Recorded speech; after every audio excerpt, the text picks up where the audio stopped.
प्यारे बच्चों, आज मैं आपकी शिखा में आपकी पाठ्य पुस्तक आकृति के पाठ 4 बिनिया पाठ का पाठन कराऊंगी। तो चलिए शुरू करते हैं। स्कूल से आकर आज बिनिया ने न रोज की तरह बैग एक तरफ पटका, न क्या बनाया है कि जोर की टेर लगाई। उसने कपड़े बदले और सीधा बगीचे में जा बैठी, आम के पेड़ की छांव में। ऊपर से गौरैया की ची ची, कौए की काव काव सुनाई दे रही थी। बीच बीच में कोयल की कुह कुह भी कानों में पड़ जाती। गिरगिट, चींटे, मकोड़े, मकड़ियां सभी थे अपने अपने कामों में लगे हुए। 4 दिन पहले बोए धनिये से छोटे छोटे पौधे फूट रहे थे। गुलाब की कलियां कल से ज्यादा खिली लग रही थी। गेंदे कल से ज्यादा मुरझाए थे। जब जब हवा चलती तो पेड़ से पत्ते झड़ने लगते। कोई और रोज होता तो बिनिया इन सब के कामों में जरूर दखल देती, पर आज वो चुपचाप बैठी थी, सबको देखती। ऐसे देखती जैसे पहली बार देख रही हो, ऐसे सुनती जैसे पहली बार सुन रही हो। थोड़ी देर इंतजार करने के बाद अम्मा दोनों का खाना लेकर वहीं आ गई, आम की छांव में सबके बीच। ये सांप क्यों सूंघा हुआ है हमारी बिटिया का आज? अम्मा मुस्कुराते हुए बोली। कोई और दिन होता तो बिनिया जरूर पूछती, ये खाने के बीच सांप कहाँ से आ टपका, ये खाने के बीच सांप कहाँ से आ टपका।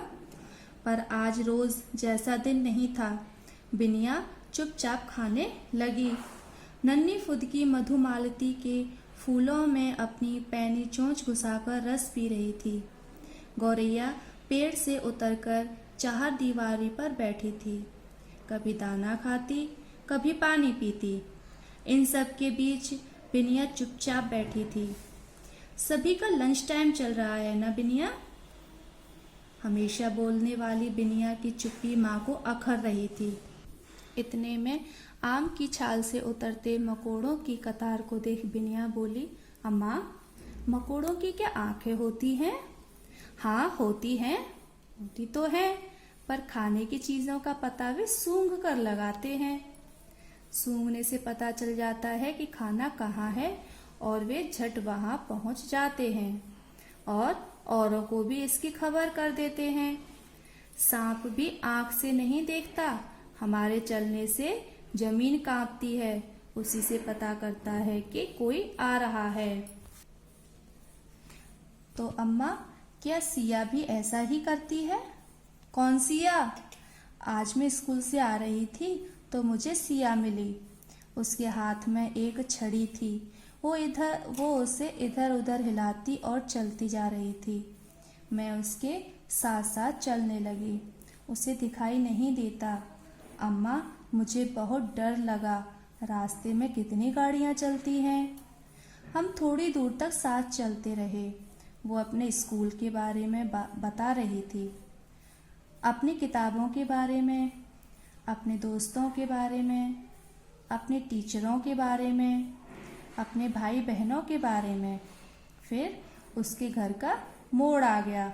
मैंने कहा मैं साथ चलती हूँ, तो वो बोली मैं तो रोज ही अकेले आती जाती हूँ, अपन अब रोज मिलेंगे।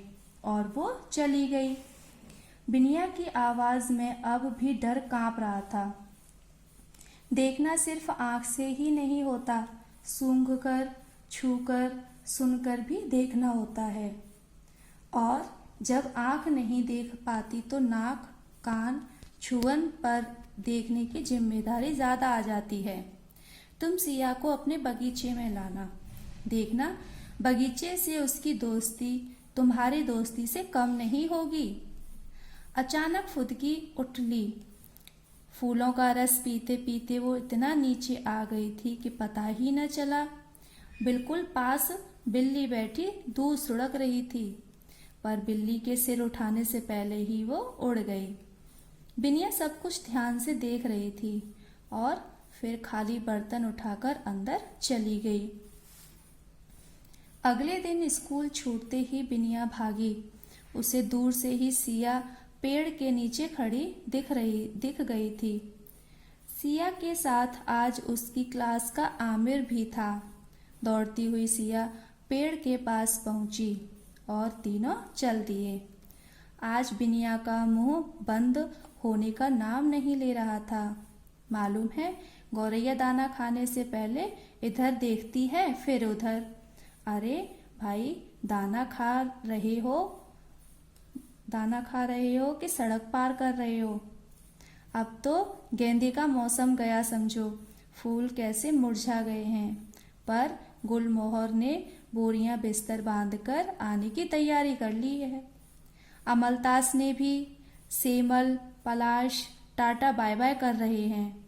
और वो फुदकी रस पीते पीते एकदम नीचे आ गई थी और नीचे पता है शेर की मौसी बैठी दूध पी रही थी। कहते हुए बिनिया ने बैग में से पलाश, सेमल के कुछ फूल सिया और आमिर के हाथों में रख दिए। कितने सुंदर और मखमली हैं, सिया बोली। हाँ, पलाश के फूल से तो मैं रंग बनाती हूँ। बिनिया की बात को बीच में काटते हुए आमिर बोल पड़ा, अरे सुन, अपनी फुदकी से कह देना कि ध्यान रखे कहीं रस समेत बिल्ली के पेट में न चली जाए।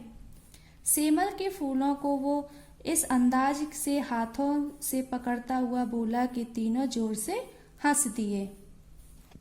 तो बच्चों, हमारे इस पाठ में बताया गया है कि जब आप स्कूल से घर जाते हो तो आपको रास्ते में कुछ भी दिखे या कोई घटना घटी हो तो घर वालों को जाकर उस बात को बताना चाहिए। तो घर वाले उस बात को हमें समझाने में हमारी मदद करेंगे। जैसे बिनिया थी, बिनिया जब स्कूल से आ रही थी तो उसने सिया को देखा। सिया देख नहीं पाती थी, उसकी आंखें नहीं थी, तो वो टेंशन में, तो वो परेशान से बैठी थी।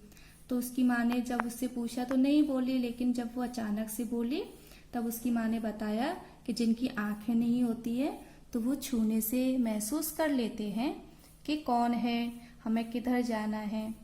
तो ठीक है बच्चों, अब आपका गृह कार्य है कि आपको इस पाठ का पाठन करना है और इस पाठ में आए हुए कठिन शब्द और शब्दार्थों को और प्रश्न संख्या 2 सही उत्तर पर सही का चिन्ह लगाओ।